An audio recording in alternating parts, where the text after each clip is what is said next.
In the heart of the Brazilian wilderness lies a prehistoric rock shelter, decorated with thousands of strange paintings.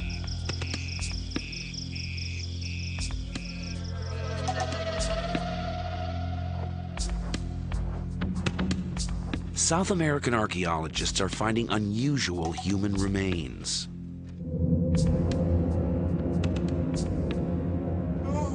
The skulls aren't European, but they aren't American Indian either. They belong to none of the prehistoric races known to have set foot in the New World. These skulls are as old as the Ice Age. So who were these first people to discover the Americas? And what became of them? Did they all disappear? Or did some of them survive?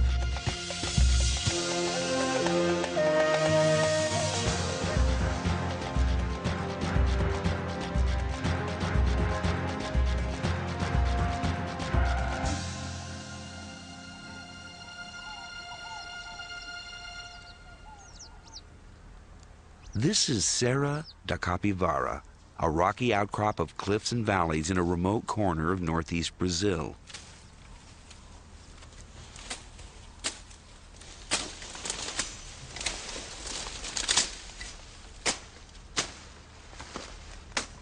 Local farmers have long known about these rock shelters hidden behind the brush.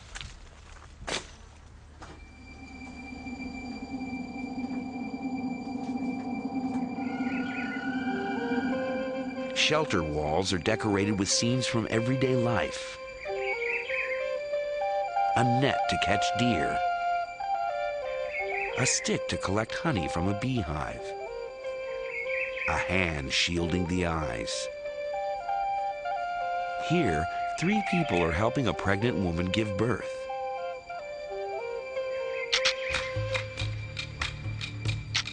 Some of the paintings are harder to interpret.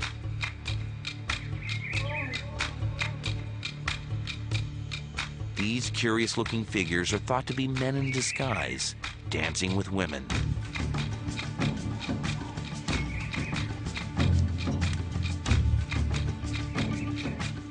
Other images show human figures with decorated bodies. Some wear masks. They hint at some kind of ritual.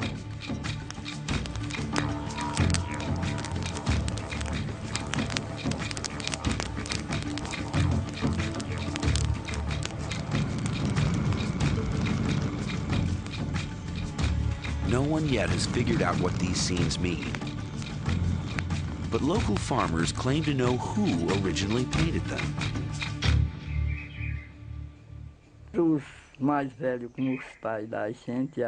Our elders used to tell us they'd been made by Indians, known locally as the Fierce Ones.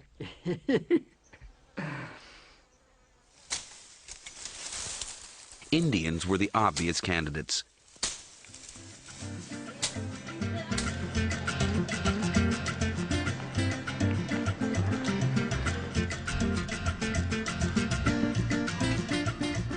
Most of the people who live in northeastern Brazil today are descended from European settlers and African slaves.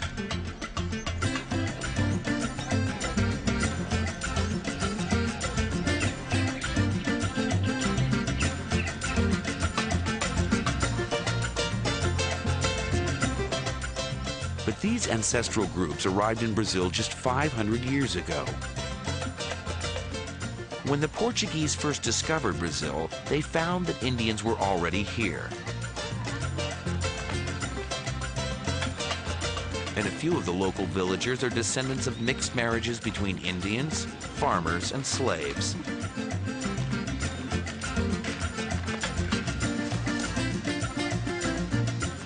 Indians, in fact, had been in America for thousands of years.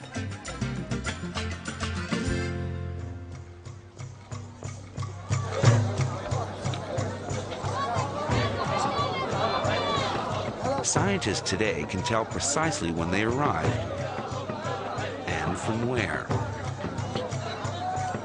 All native peoples in South and North America belong to a racial type known as Mongoloid.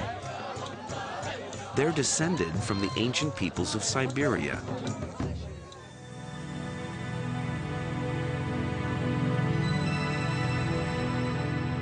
During the Ice Age, 12,000 years ago, there was a land bridge between Siberia and Alaska. Mongoloid peoples were the first to enter the New World, or so experts thought.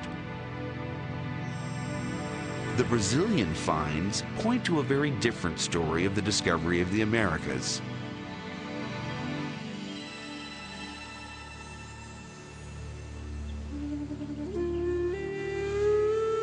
The paintings on these rock shelters are much older than the Indians. Here, hunters chased giant armadillos, an animal that flourished during the Ice Age, long before the arrival of the Indians.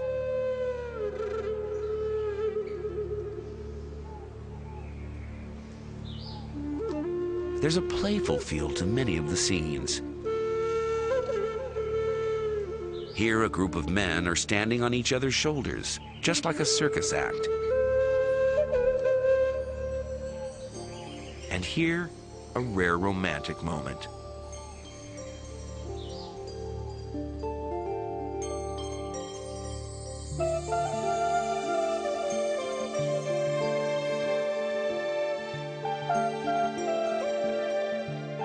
The scenes conjure up a lost world of innocence. How long ago was this primeval paradise?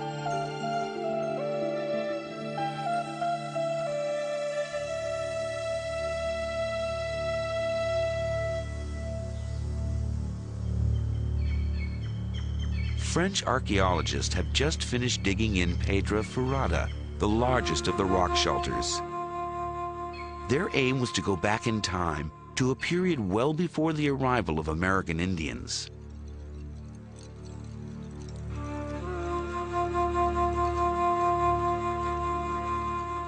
Every foot they dug took them thousands of years back into prehistory.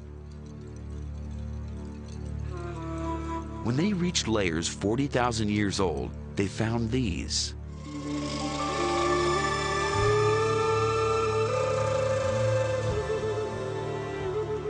Pieces of quartzite that look remarkably like stone tools. The edges on one side of the stones were flaked off.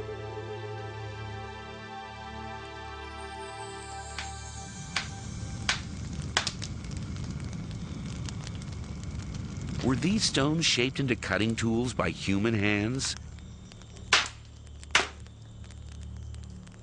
If so, then the history of the discovery of the Americas would have to be rewritten. But if people had been here before the American Indians, surely there would be other traces of their presence. The archaeologists continued to dig, down to depths 50,000 years old. And then they found this.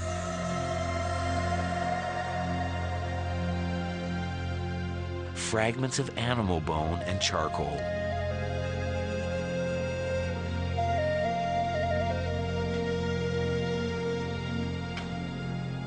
For Anne-Marie Passy, one of the archaeologists involved in the dig, these fragments were proof of human occupation.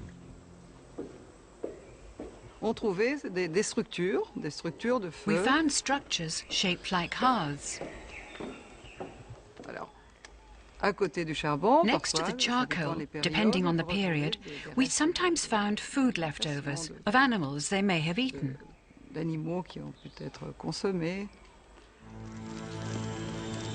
The Brazilian finds show that the New World was discovered tens of thousands of years earlier than previously believed, certainly well before the time of the American Indians. But who were these pioneers? A much earlier wave of Mongoloids, or another race altogether? Clues to the identity of the first Americans are emerging in rock shelters in the northeast and southeast of Brazil.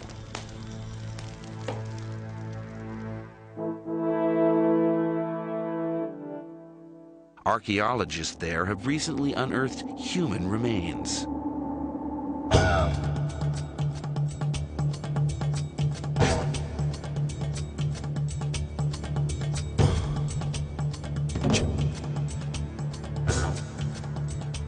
Prehistoric skulls were found buried in layers of soil 9,000 to 12,000 years old.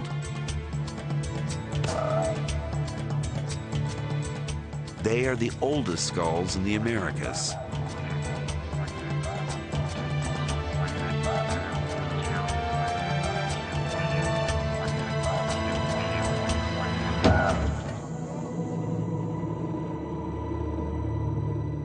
And this is the oldest of them all. The skull of a young woman nicknamed Luthia by scientists. Can she tell us who the first Americans were?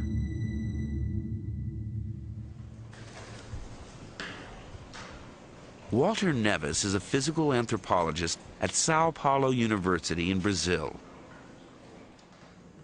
He has been using a standard and reliable archaeological measure, the shape of the skull, to find out what race she belonged to. 91.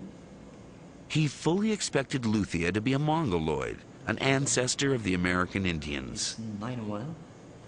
But then he fed the measurements into the computer. When we started running the computer and seeing the results, it was amazing because we realized that the statistics, the quantitative analysis we were doing was not showing just people to be Mongoloid. In fact, the analysis was showing just people was anything except Mongoloid.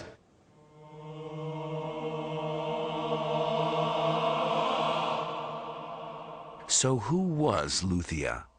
And where did she come from?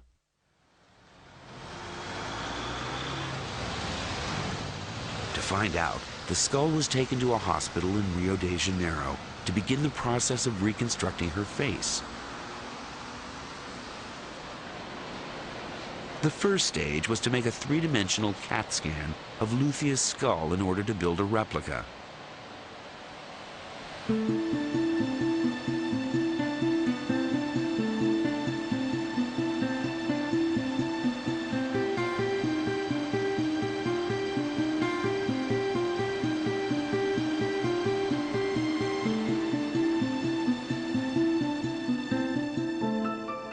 The cast was then given to Richard Neve of the University of Manchester in England, one of the world's leading forensic artists, to recreate her features.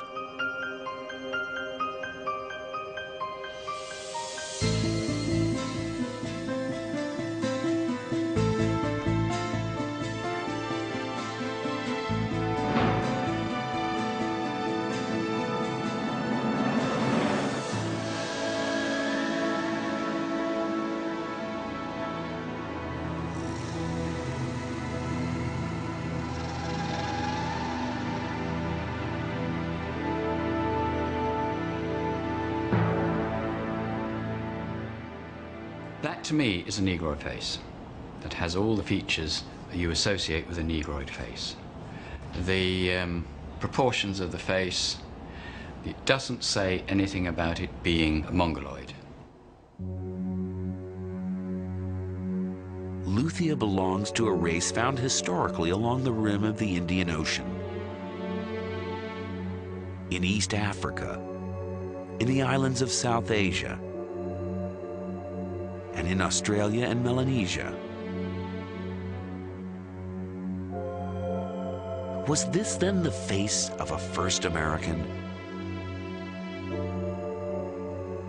Her reconstruction is confirmed by measurements Walter Neves has taken of all his skulls. The first reaction was not to believe in it. But as the results, repeated so many times, and the result is exactly the same thing. They are very similar to nowadays Aborigines and Africans, and no similarity at all with Mongoloids in Asia or with American Indians. But how could Luthia be African and Australian? According to Walter Neves, there's a very simple explanation. Luthia is a bit of both. The first humans originated in Africa. It's known that around 100,000 years ago, waves of people migrated out of Africa. One such wave went east, and 60,000 years ago, it reached Australia.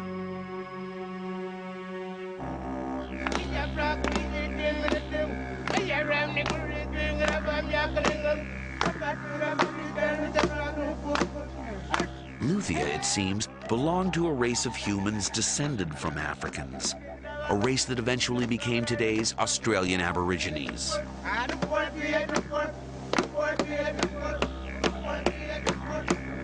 But if the first people to enter the New World were the ancestors of present-day Aborigines, how could they possibly have reached the Americas?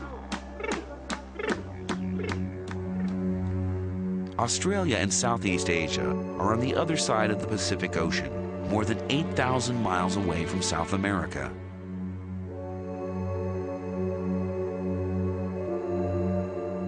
It's true that during the Ice Age, there was a land bridge between Siberia and Alaska. In theory, the ancestors of the Aborigines could have migrated north and crossed over into Alaska.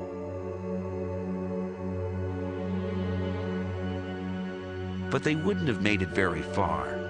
A permanent mass of ice sat on Canada for thousands of years.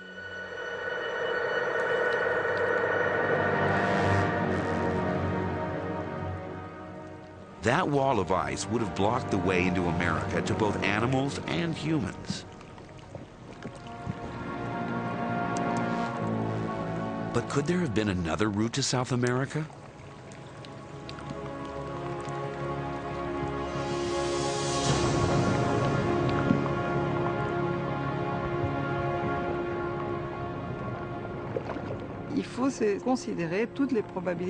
One has to consider all the probabilities. It's much simpler to cross the ocean than to adapt to the cold of the North Pole. After all, you do need to develop a fairly sophisticated technology to survive in the cold.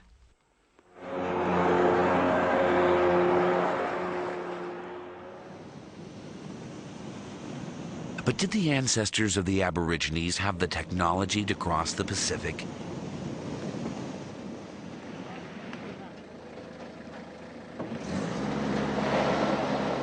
These are the Tiwi people, an Aborigine clan living on Bathurst Island, just off the northern coast of Australia.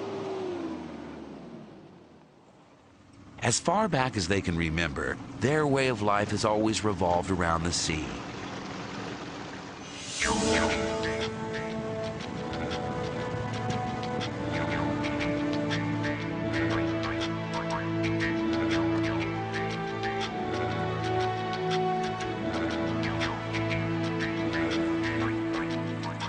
And in these shallow tropical waters, the old-fashioned spear is still the best tool to catch crabs.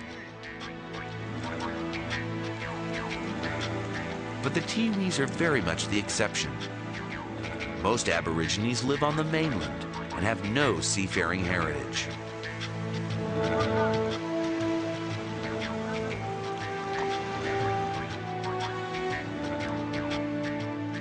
But what about the Aborigines' very earliest ancestors? Might they have been able to navigate?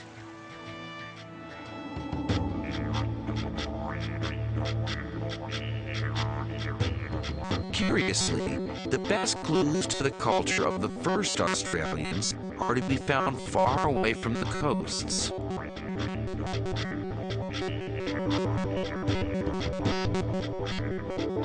This is the Kimberley, a forbidding rock desert on the northern tip of Western Australia.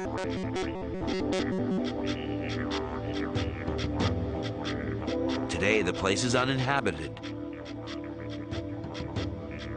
But during the Ice Age, 20 to 50,000 years ago, these were hunting grounds for the first Aborigines.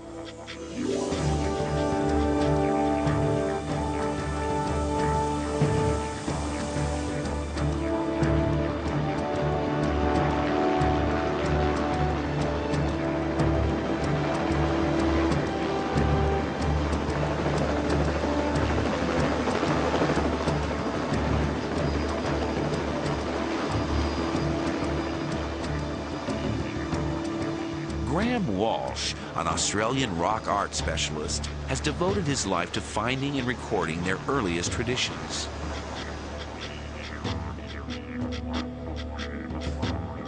The area is surrounded by rock shelters, many of them decorated with images painted tens of thousands of years ago.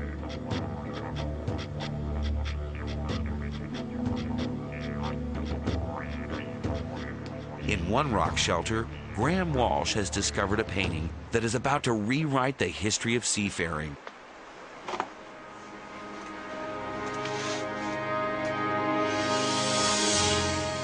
It's the oldest painting of a boat anywhere in the world.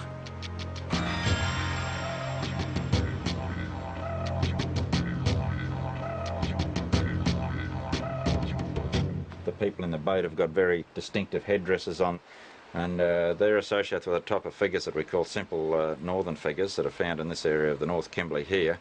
They're associated with war scenes, battle scenes where they're not using spear throwers, and so we can date that type of figure by the type of technology that they're depicted with. And it's very ancient because the spear throwers, we've dated paintings with spear throwers on as predating 17,000 years. And that's a minimum figure. I think it will go back much, much older than that, up to 50,000 years ago. What's remarkable is that the boat seems to have been designed with a very specific purpose in mind. You can see by the type of watercraft with the high prow on it, it appears by watercraft experts, they tell me it's an ocean-going type craft with this high nose. There's no need for all the sort of high prows and that in still water. So you're looking at some sort of craft that's been used for the open sea. In this remote rock shelter is the first indication that the ancestors of the Aborigines did indeed have the technology to sail, and perhaps even to navigate the oceans.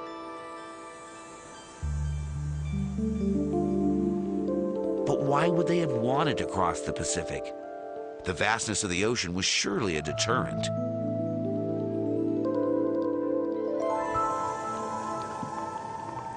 More and more, scientists are convinced that the very first ocean crossings may have happened by accident. It's not such a far-fetched idea. Il y a 3 ans, 3 years ago, 5 fishermen, well, only 2 made it out of the original 5, set off in the middle of a storm off Africa. They arrived here in Brazil. They decided to stay. They didn't want to return to Africa. Sure, it was an adventure, an odyssey, but they made it in just 3 weeks. They survived. And if they survived, others could have done so too.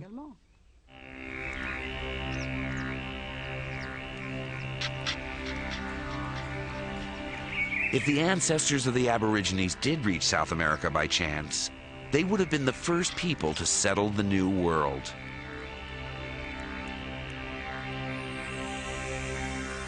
They would have become the American Aborigines. But if this is what happened, where are their descendants? Why are there none of these American Aborigines in North and South America today? One possibility is that for a long time they lived alone in the continent, leading an idyllic life, free from invaders. After all, the land route from Asia into North America remained firmly blocked for thousands of years.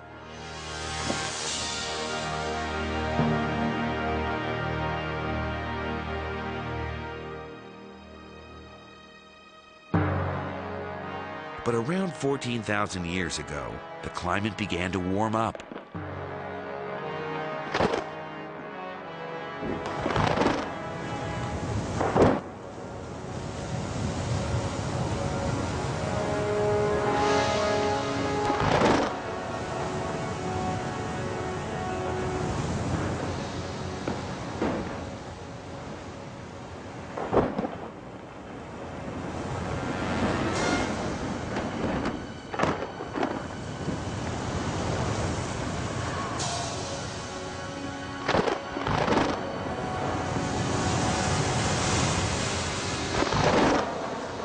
Ice Age was coming to a dramatic end.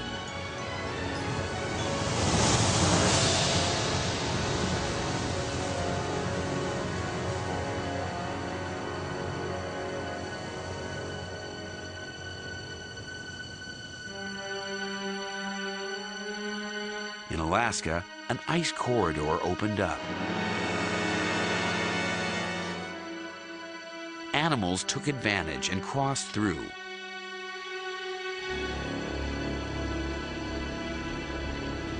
Chasing them were Mongoloid hunters. It's well known that around 12,000 years ago, the ancestors of today's American Indians entered the New World. The Mongoloids moved swiftly, colonizing North and South America in just a few thousand years. That's precisely the time frame when scientists believe the American Aborigines begin to disappear. Could the Mongoloids have replaced the Aborigines? This is very clear in South America. All populations I have in my data set from the whole South America, okay, from 7,000 to the present, they're absolutely classic Mongoloid.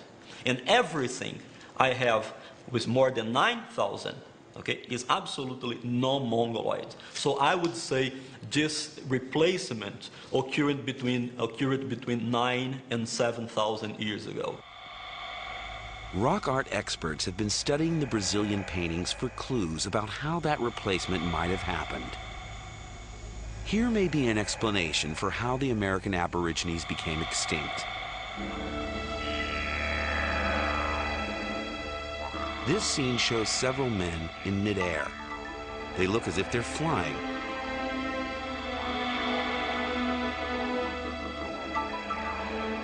At first, scientists assumed they reflected the playful lifestyle of the American Aborigines.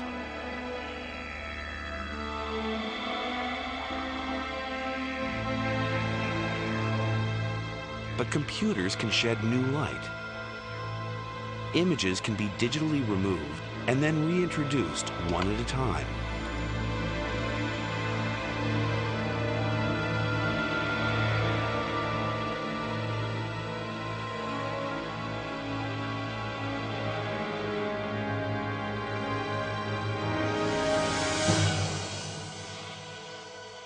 The happy flying figures turn out to be just one figure, a warrior leaping through the air to spear an enemy. A interpretação original dessa cena era uma cena de harmonia. At first, we thought this was a scene of harmony, with various figures flying through the air. Now we no longer see it as a scene of harmony, but as a scene of violence. Suddenly, the meaning of the other enigmatic scenes becomes clear. This is another act of aggression. And this, perhaps, an execution.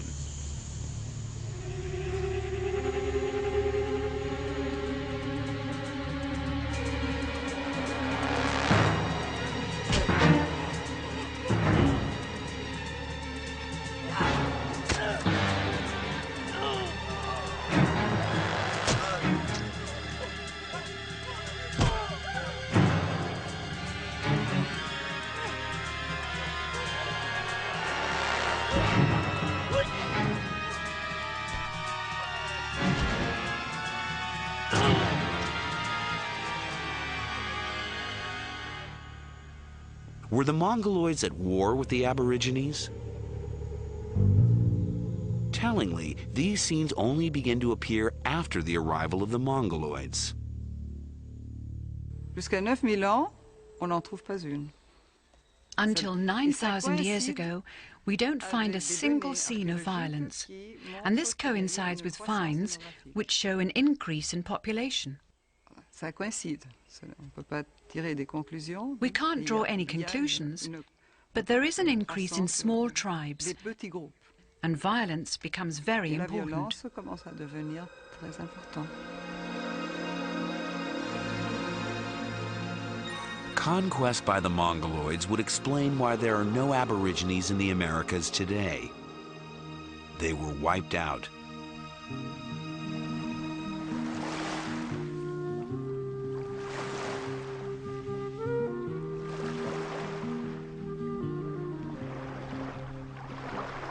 But persecuted peoples often avoid extinction, either through intermarriage with the invader or by escaping into the wilderness.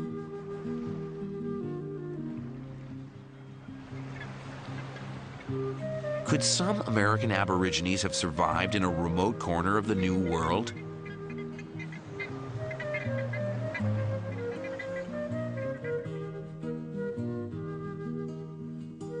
At the southernmost end of the continent lies Tierra del Fuego, a group of islands isolated from the mainland by the Strait of Magellan. The oldest skull found in this part of the world is 9,000 years old. It too was measured by Walter Nevis. 91.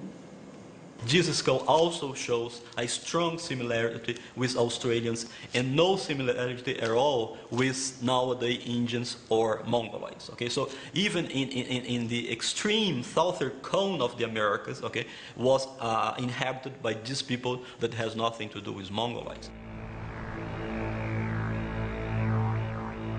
It seems that some tribes of American Aborigines may have escaped, finding sanctuary here at the far end of South America. So what became of them? Where are their descendants?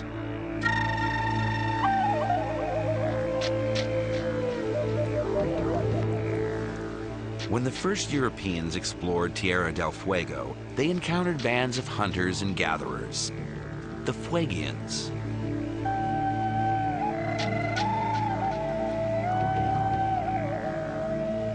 An Italian ethnographer recorded their way of life in the 1930s. It seemed to hark back to a primordial era.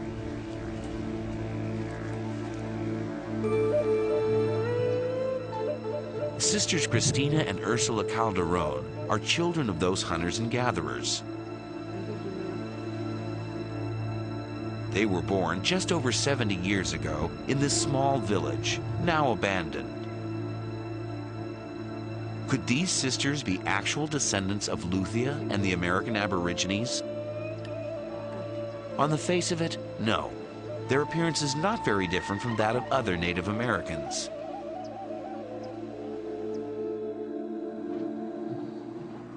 But a more reliable marker of ancestry lies behind the face, the shape of the skull.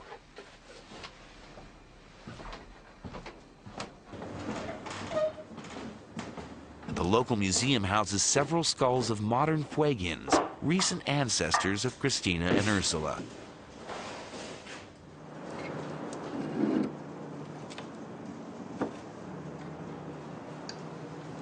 For the first time, scientists have begun to measure these skulls.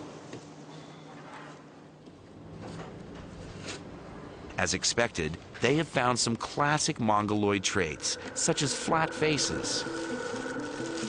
But they also found unusual features, pronounced ridges over the eyes, a distinctly non-Mongoloid characteristic.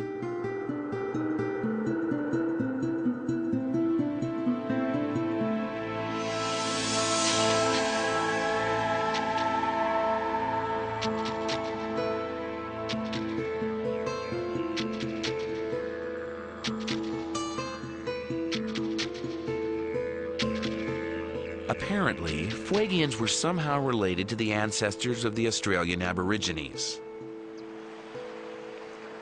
We think that Fuegians is the nowadays Fuegians or the historic Fuegians are the result of interbreeding between the non-Mongoloids and the Mongoloids. It seems that some American Aborigines may have avoided extinction by intermarrying with the Mongoloids 7,000 to 9,000 years ago, and then retreating to Tierra del Fuego, where they lived in isolation until the 20th century.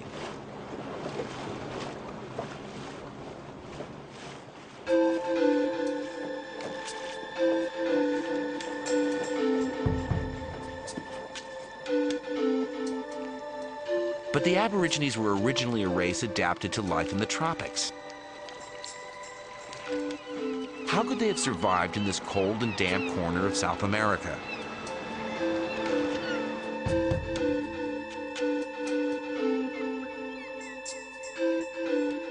Argentine archaeologists have pitched their tents on the shores of lakes and inlets in search of clues.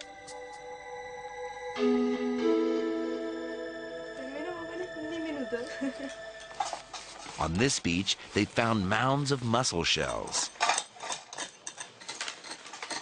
Secuencia de valvas que si la miras se está clavando dentro o por debajo. The oldest layer is 6,000 to 7,000 years old. Is this ancient garbage left behind by American Aborigines?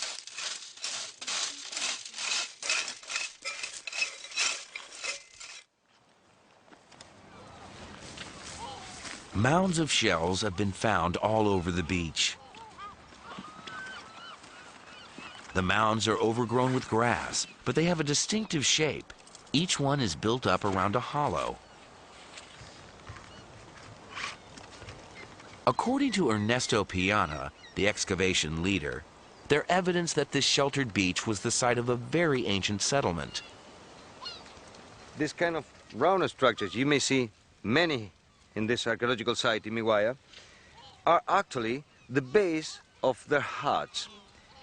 This was done because people just put some poles around, making a dome, or some like a cone, and living, throwing the debris, the refuse, outside of these round things.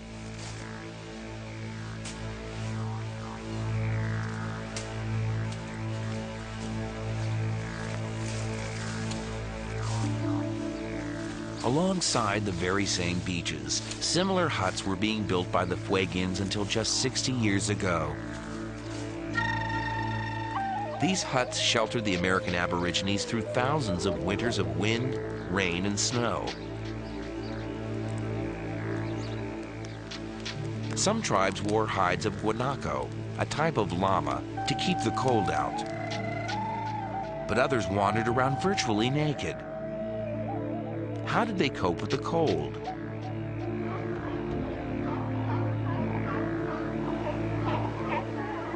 Tierra del Fuego was surrounded by colonies of seals. Seal oil rubbed on the skin offered protection against the cold and damp. It was also especially high in calories.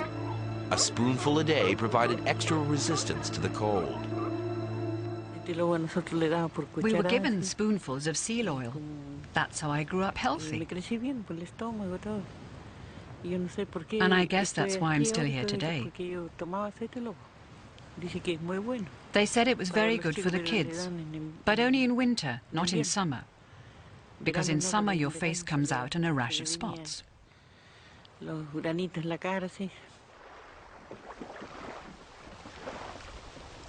The Fuegians also kept fires lit indefinitely, even when they were on the move. They lit their fires in the canoe.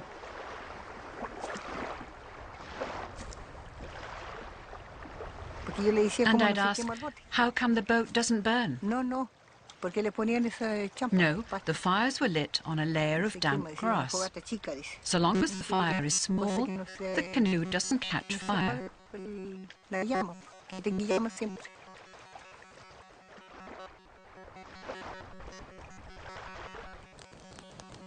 Isolated from the rest of the continent, the descendants of the American Aborigines preserved their way of life for thousands of years.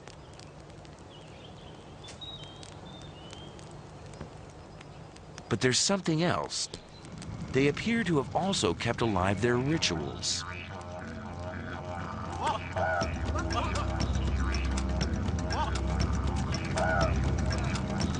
The 1930s expeditions recorded secret initiation ceremonies.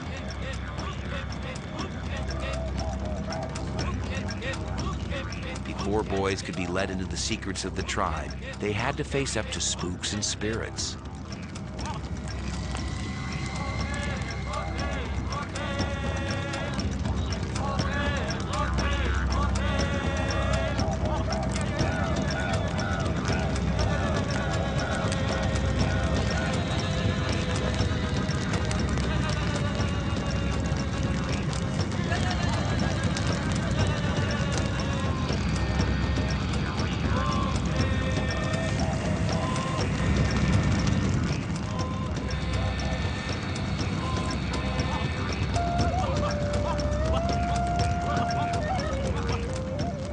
According to the ethnographic reports, boys and women believed the ghosts were real.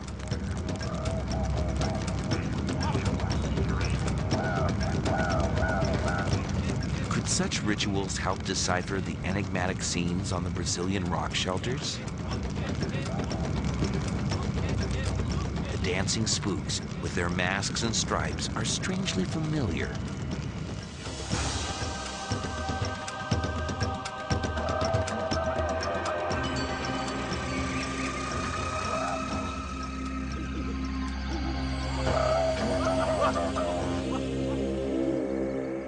The tribal wisdom taught to the Fuegian initiates was secret. It was only revealed to men. Women were kept in the dark. Any speculation about it was, and still is, strictly taboo. They said it was a very secret ritual. That's why we never talked about it. Only the men were supposed to know about it.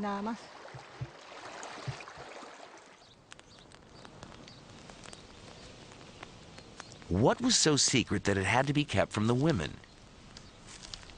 Some of the chiefs, according to ethnographers, explain that there was a time in a very distant past when women ruled society. So the women must never know, lest the men lose their grip on power. Perhaps this story was brought into the New World by the American Aborigines, because similar legends have been recorded amongst Aborigine tribes in Australia.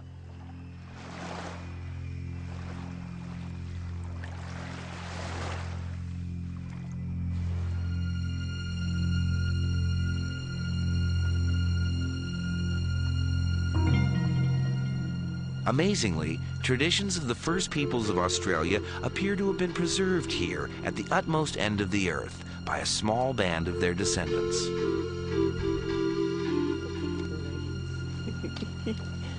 But after surviving 50,000 years, the memory of those traditions is now at risk of being lost forever.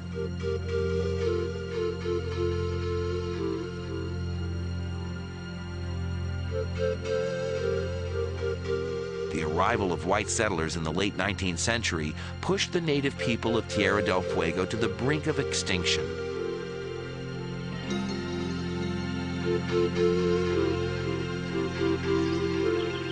The guanaco was one of the main sources of food. But when European settlers arrived, they saw a land ideally suited for something else.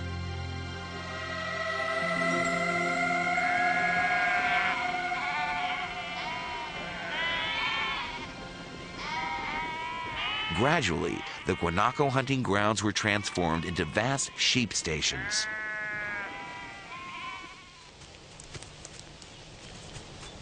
It seems that the Fuegians thought they could simply switch to hunting sheep.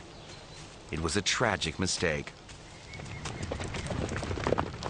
European landlords thought nothing of killing poachers in cold blood.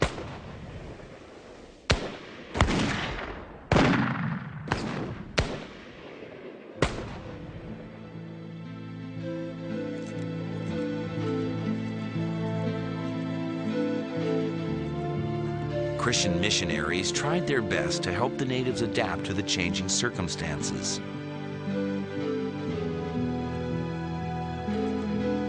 Women and children were brought to the missions to be clothed and educated. But this only made matters worse, as the Fuegians came into contact with European diseases for the first time.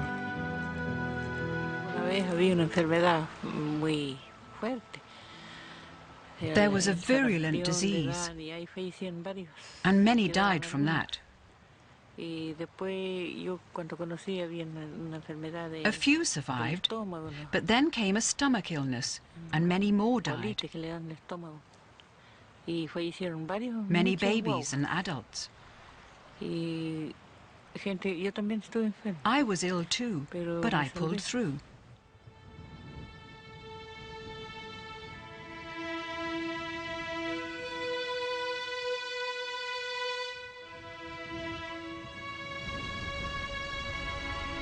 The deaths eventually decimated the villages.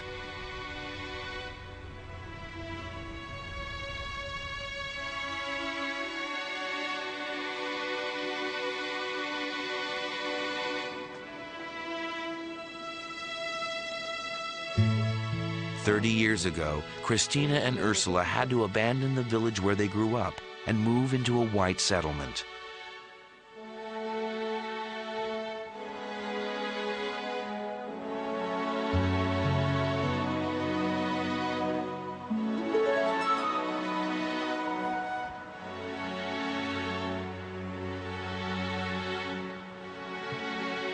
They return occasionally to visit the graves of their family.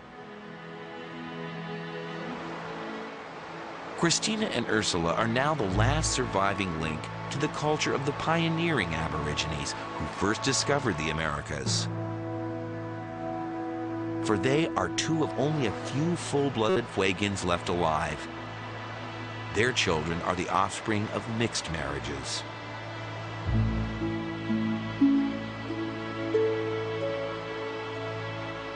Just as it did 9,000 years ago, intermarriage, this time with Europeans, may save something of the American Aboriginal culture from complete extinction.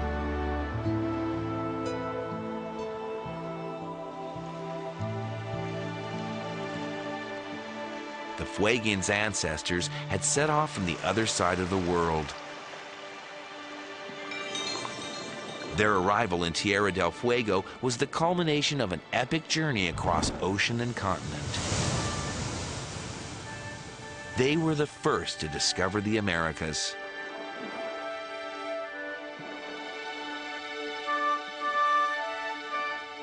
"50,000 years later, their descendants have dwindled to a handful of survivors.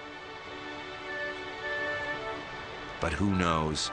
Perhaps the Fuegians were not the only Aborigines to survive the arrival of the Mongoloids.